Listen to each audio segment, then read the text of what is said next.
Hello दोस्तों, स्वागत है आप सभी का आपके अपने YouTube channel study with Tiwari sir 100K पर। तो दोस्तों, आई होप कि आप सभी लोगों की आगामी एग्ज़ाम्स के लिए जो तैयारियां हैं और आप सभी लोगों की जो आगामी जो आपकी टाइपिंग वगैरह है उसके लिए काफ़ी अच्छी प्रैक्टिस आपकी चल रही होगी। आपकी टाइपिंग आई होप कि इंक्रीज़ हो चुकी होगी, क्योंकि अब काफ़ी स्टार्टिंग के टाइम पे जब टाइपिंग के बारे में मैं बता रहा था, टाइपिंग के बारे में जब मैं आप लोगों को सिखा रहा था, तो उस टाइम पे काफ़ी लोगों की क्वेरीज़ आती थी टाइपिंग के रिगार्डिंग, स्पीड के रिगार्डिंग। तो अब इतनी क्वेरीज़ नहीं आती हैं। अब बच्चों के इतने मैसेज, जो स्टूडेंट मेरे साथ कनेक्टेड थे व्हाट्सएप वगैरह पे, उन सभी लोगों की आई थिंक टाइपिंग स्पीड ठीक ठाक हो चुकी है, क्योंकि अब काफ़ी क्वेरीज़ नहीं आती हैं। एक आध कोई स्टूडेंट ऐसा होता है जिसकी टाइपिंग के रिगार्डिंग क्वेरी आ जाती है, लेकिन अब इतनी नहीं आती। इसका मतलब ये है कि जितने भी बच्चे उस टाइम पे टाइपिंग की तैयारी कर रहे थे, तो उनकी टाइपिंग जो है अच्छी हो चुकी होगी, स्पीड उनकी अच्छी हो चुकी होगी। तो अब कोई समस्या उनको हो नहीं रही होगी। स्पीड उनकी 25 से ऊपर पहुंच चुकी होगी, 25-30 वर्ड पर मिनट। तो अब इसमें आप लोगों को ज़्यादा कोई समस्या होने नहीं वाली है। और आई विश कि आगे आने वाले एग्ज़ाम्स आप सभी के अच्छे हों। और टाइपिंग का देखिए, अभी तक कोई शेड्यूल आयोग की तरफ से आया नहीं है, तो जुलाई के मंथ हम मान के चलते हैं कि जुलाई एंड या जुलाई एंड तक शायद आपकी टाइपिंग करा दे आयोग, क्योंकि अभी शेड्यूल कोई दिया नहीं है आयोग ने। तो जब आपकी टाइपिंग स्पीड बेहतर हो जाती है, जब आपकी टाइपिंग की स्पीड अच्छी हो गई होगी, तो अब आपका फोकस, अब आपको ज़्यादा टेंशन नहीं हो रही होगी टाइपिंग की। अब क्योंकि कॉन्फिडेंस आ जाता है जब हम टाइपिंग को अच्छे से कर लेते हैं, तो फिर हमारे अंदर एक कॉन्फिडेंस आ जाता है कि हम आराम से जाके उसको क्वालिफाई कर सकते हैं। तो अब आपकी टाइपिंग की स्पीड अगर अच्छी हो चुकी है, आप 25-30 वर्ड पर मिनट आराम से ले आ रहे हैं टाइपिंग में, तो आगामी एग्ज़ाम्स की तैयारी भी आप, क्योंकि डबल माइंडेड हो जाता है कि आगामी एग्ज़ाम्स की तैयारी करूं या फिर टाइपिंग करूं, तो सुबह के टाइम पे या शाम के टाइम पे आधा एक घंटा आप अपने एक ही टाइम पे, क्योंकि अब आपकी टाइपिंग की स्पीड अच्छी हो चुकी है, तो अब आप अगर केवल आधा घंटा सुबह या फिर सुबह नहीं करते हैं तो आधा घंटा शाम को कीजिए। क्योंकि अगर आपकी टाइपिंग की स्पीड 28-30 वर्ड पर मिनट पहुंच चुकी है और आप ये चाहते हैं कि आगे आपके एग्ज़ाम्स भी उनकी आपको तैयारी करनी है, तो यहाँ पर आप केवल एक टाइम टाइपिंग कीजिए, सुबह के या शाम के टाइम पे। क्योंकि यहाँ पर आपको एकदम से छोड़नी भी नहीं है, क्योंकि अगर आप एकदम से छोड़ दोगे, तो जहाँ अगर आप 28, 29, 30 वर्ड पर मिनट पे हो, और अगर आप एकदम से छोड़ दोगे तो एक आध महीने के बाद वो स्पीड आपकी 20-22 पे फिर आ जाएगी। इतना इसमें फ़र्क आ जाता है। अगर आप छोड़ देते हो तो स्पीड आपकी फिर डाउन हो जाती है, ठीक है। तो यहाँ पर आपको छोड़ना नहीं है, उसमें कॉन्टिन्यूटी बने रखना है, उसके टच में बने रहना है आपने। तो आपने क्या करना है कि सुबह के टाइम पे, शाम के टाइम पे, जो भी आपका फ्री टाइम रहता है, उस टाइम पे आप आधा घंटा या 1 घंटा टाइपिंग कर सकते हैं, जिनकी स्पीड अच्छी हो चुकी है, ठीक है। तो टाइपिंग से आपको हटना नहीं है, क्योंकि अगर आप एकदम से छोड़ दोगे टाइपिंग को, तो फिर आपको बाद में समस्या हो सकती है। इसलिए जो है, अपनी स्टडी के साथ साथ जो है आधा घंटा या 1 घंटा आप जो है अपनी टाइपिंग को दे सकते हैं, ठीक है। काफ़ी स्टूडेंट की क्वेरीज ये रहती है कि हमारी टाइपिंग कब होगी टाइपिंग। तो टाइपिंग का भी देखिए, मैं जब तक आयोग ने कोई शेड्यूल जारी नहीं किया है तब तक हम कुछ कह नहीं सकते हैं। अदरवाइज़ आयोग को करा देनी चाहिए आपकी। अभी स्टेनो का भी नहीं कराया है आयोग ने आई थिंक।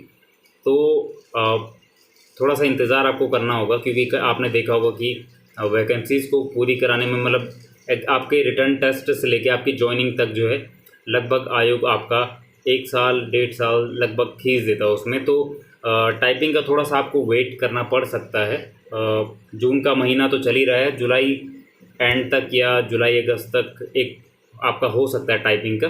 तो आयोग को जब लगेगा टाइम वगैरह, तो वो आपका टाइपिंग का शेड्यूल भी जारी कर देगा। फ़िलहाल कभी भी आपकी टाइपिंग हो सकती है। फ़िलहाल जून के महीने में तो आपकी नहीं होगी, जुलाई एंड में अगर होगी तो जून मिड में इसका शेड्यूल जारी हो जाएगा, ठीक है। तो टाइपिंग अगर आपकी परफेक्ट हो चुकी है, टाइपिंग में अगर आपकी अच्छी स्पीड हो चुकी है, तो आपको ज़्यादा घबराने की ज़रूरत है नहीं। जब भी टाइपिंग होगी आपकी, आप आराम से टाइपिंग कर लीजिएगा, ठीक है। आपकी टाइपिंग की स्पीड अगर अच्छी हो चुकी है, तो केवल एक टाइम पे, या सुबह के टाइम पे या शाम के टाइम पे आप टाइपिंग कीजिए, और बाकी अदर जो आपका फ्री टाइम है उसमें आप जो है अपने रिटर्न एग्ज़ाम्स की तैयारी कीजिए, जो आपके आगे आने वाला एग्ज़ाम्स है, ठीक है। इसके अलावा वन दरोगा यानी फॉरेस्टर का एग्ज़ाम आपका 22 तारीख को है, आई थिंक 22 जून को।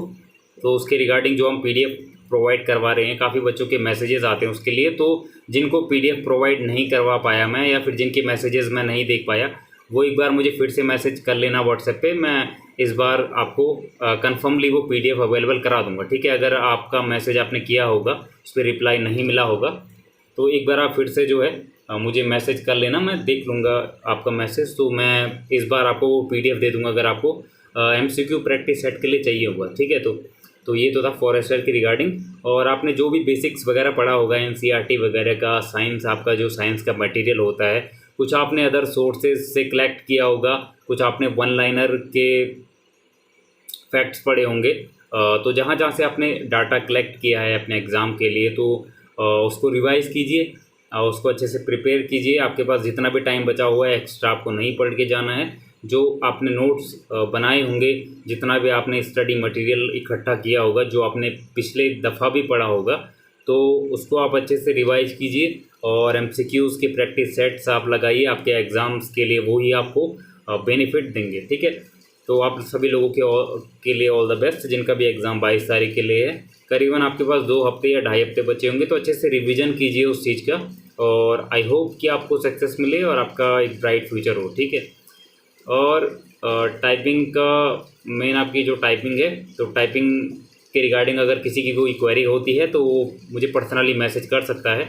कॉल वगैरह मैं पिक नहीं कर पाता हूँ, तो आप मुझे व्हाट्सएप पे मैसेज कर दिया कीजिएगा, या फिर आप जो है मेरे यूट्यूब चैनल के कमेंट सेक्शन में कमेंट कर सकते हैं, वहाँ पर मैं आपका रिप्लाई कर दूँगा कोई भी आपकी क्वेरी होती है, ठीक है। इसके अलावा काफ़ी बच्चों का क्वेश्चन रहता है कि टाइपिंग आपकी कहाँ होती है, तो टाइपिंग आपकी देहरादून में ही होती है सभी बच्चों की। वो अलग अलग शिफ्ट्स में होती हैं, एक दिन में आपके डबल शिफ्ट चलती हैं, मॉर्निंग शिफ्ट और आपकी इवनिंग शिफ्ट चलती है। तो वहाँ पर आपके उस हिसाब से टाइपिंग होती है। जब आपका टाइपिंग का शेड्यूल आ जाएगा तो वहाँ पर आयोग आपको बता देगा कि रैंक 1 से रैंक 300 तक, आई थिंक 300 बच्चे लेते हैं वो एक शिफ्ट में। तो रैंक 1 से रैंक 300, फिर रैंक 300 से रैंक 600, ऐसा करके आपका टाइपिंग का शेड्यूल आ जाएगा जब, तो आपको मैं बता दूंगा, ठीक है। इसके अलावा एक न्यूज़पेपर की कटिंग आपने देखी होगी कि जैसे आपका सेंट्रल लेवल पे होता था SSC GT वगैरह में, कि वहाँ पर एक ही एग्ज़ाम कराया जाता है वेरियस पोस्टेस के लिए। तो इस बार शायद आयोग का रुझान उस तरफ है कि जैसे आपका SI हो गया, फॉरेस्ट गार्ड वगैरह हो गया, फॉरेस्ट इंस्पेक्टर वगैरह हो गया, वो ये सोच रहे हैं कि जो भी वैकेंसीज़ आती हैं इनका एक ही एग्ज़ाम कराया जाए, ठीक है। तो इसमें बेनिफिट है कि नहीं है, तो इस पर हम कभी फिर बात करेंगे, लेकिन आप अपना पॉइंट ऑफ व्यू इस चीज़ पे रख सकते हैं मेरे कमेंट सेक्शन में कि क्या ये सही है या फिर क्या ये गलत है। अगर गलत है तो क्यों है। आप अपने कमेंट सेक्शन, आप अपने मेरे कमेंट सेक्शन में अपनी पॉइंट ऑफ व्यू, आपका जो क्वेरी है वो रख सकते हैं, ठीक है। तो यहाँ पर आयोग जो है आपका एक एग्ज़ाम कराने की सोच रहा है कि जितनी भी वैकेंसीज आपकी आती है, जैसे SI की हो गई और कांस्टेबल वगैरह की हो गई, आपका फॉरेस्ट गार्ड वगैरह का हो गया, तो बंदी रक्षक आपका हो गया, इनका वो एक कंबाइंड एग्ज़ाम, यानी इन फ्यूचर जब ये वैकेंसीज आएंगी तो वो सोच रहा है आयोग कि एक ही एग्ज़ाम कराया जाए और पोस्ट प्रेफरेंस के अकॉर्डिंग, यानी जिसके जितने ज़्यादा नंबर होंगे उसको उतनी अच्छी पोस्ट मिल पाए। तो इसमें नुकसान भी है और फ़ायदा भी है, क्योंकि पहले अलग अलग एग्ज़ाम अगर ये होता था तो फिर बच्चों को एक मौका मिल जाता था। जैसे आपने SI का दिया तो वहाँ पर नहीं हुआ तो एक होप होती थी कि कांस्टेबल का भी है, कांस्टेबल में नहीं हुआ तो फिर फॉरेस्ट गार्ड है, फॉरेस्ट गार्ड में नहीं हुआ तो आपका बंदी रक्षक है, वन दरोगा है। तो टाइम टू टाइम पोस्टेज आती रहती थी, तो स्टूडेंट अपनी पढ़ाई में बना हुआ रहता था, क्योंकि उसको पता होता था कि इस एग्ज़ाम में मेरा नहीं हुआ है तो आगे मेरे पास फिर वैकेंसी है। लेकिन जब आपका एक सिंगल एग्ज़ाम होगा तो वहाँ पर एक ही एग्ज़ाम में आपकी सारी वैकेंसीज़ ख़त्म हो जाएंगी, तो पढ़ाई को कंटिन्यू रखना थोड़ा टफ हो जाएगा, क्योंकि फिर पोस्टेज आपको पता है बहुत टाइम के बाद आती हैं।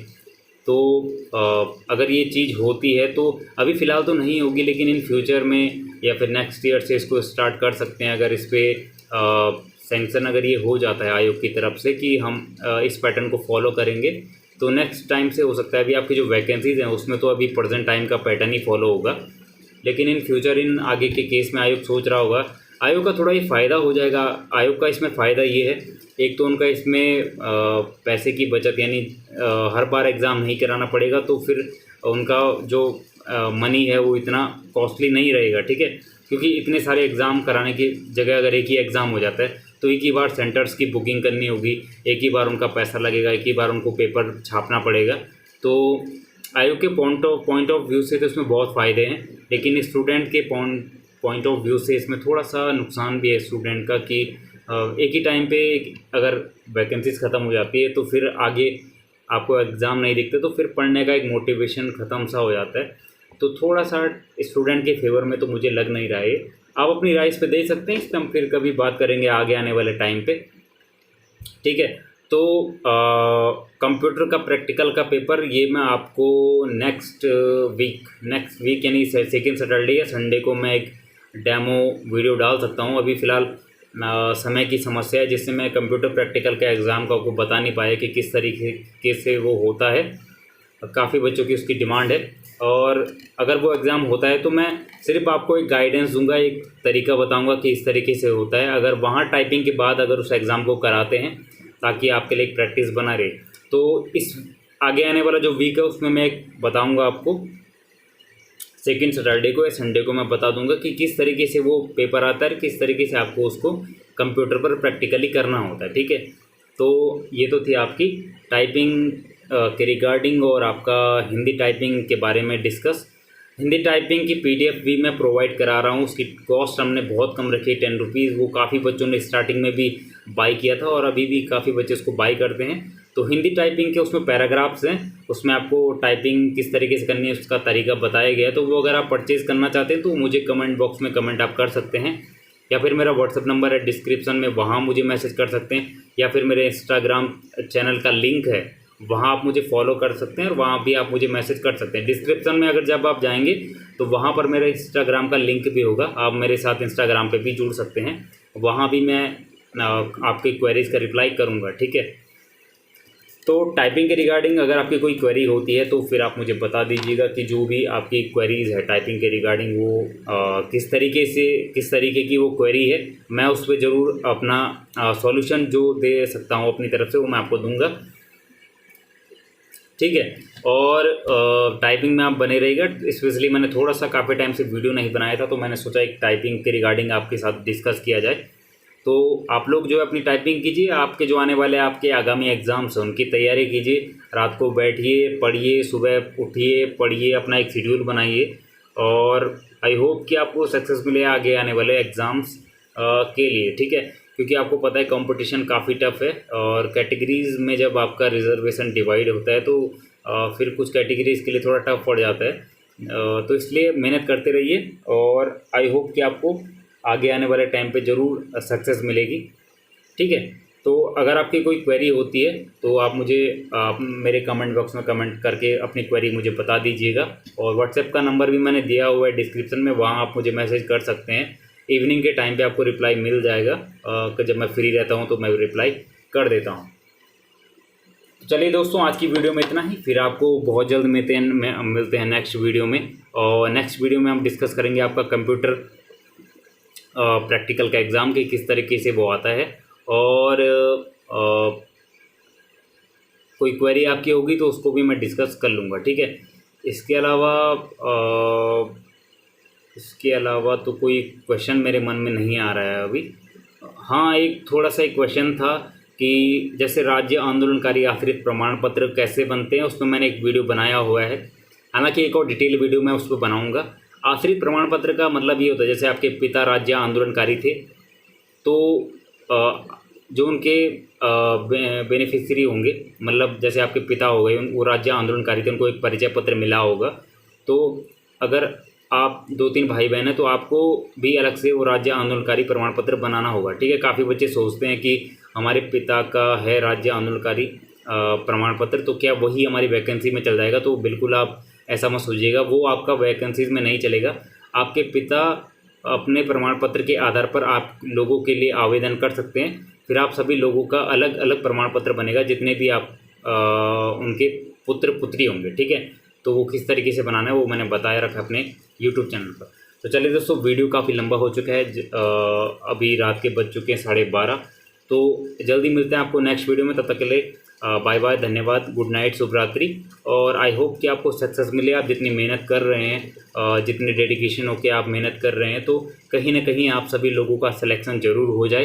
अपनी मेहनत करते रहिए, हमेशा अपने कॉम्पिटिटिव यानी जो आपका प्रतिद्वंदी है उससे 2 कदम आगे रहिए। मेहनत इतना करिए कि मेहनत की आपकी हदें पार हो जाए, और आपकी जो किताबें हैं उनकी हमेशा रिस्पेक्ट कीजिए, उनकी इज्जत कीजिए और पॉजिटिविटी के साथ पढ़ते रहिए। कोई भी आपकी क्वेरी होती है स्टडी के रिगार्डिंग तो आप मुझे कमेंट बॉक्स में कमेंट करके बता सकते हैं। तो चलिए दोस्तों, अब हो चुका है टाइम जाने का, मिलते हैं आपको जल्दी नेक्स्ट वीडियो में।